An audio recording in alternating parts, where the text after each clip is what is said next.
একটি মিটার থেকে 220 ভোল্ট লাইনে কিভাবে রানিংয়ে কাজ করতে হয় দেখতে পাচ্ছেন। এখানে আমি কিন্তু প্লাস দিয়ে নিউট্রালটি আগে ইনসুলেশনটা সরিয়ে দিলাম এবং টেস্টার দিয়ে কিন্তু চেক করে নিলাম। চেক করে নেওয়ার পর কিন্তু আমি যে সংযোগ সে তারটি দিব, এই তারটি কিন্তু সুন্দর করে জয়েন দিয়ে নিচ্ছি।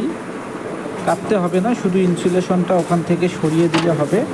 এবং এই টাইটটা ভালো করে এটা একটু টাইট করতে হবে যেন লুজ কন্ট্যাক্ট না থাকে। লুজ কন্ট্যাক্ট থাকলে স্পার্ক করবে, আর বিশেষ করে নিউট্রাল কখনো লুজ রাখতে নেই। তো আমি কিন্তু সুন্দর করে কিন্তু টেপিং করে দিলাম।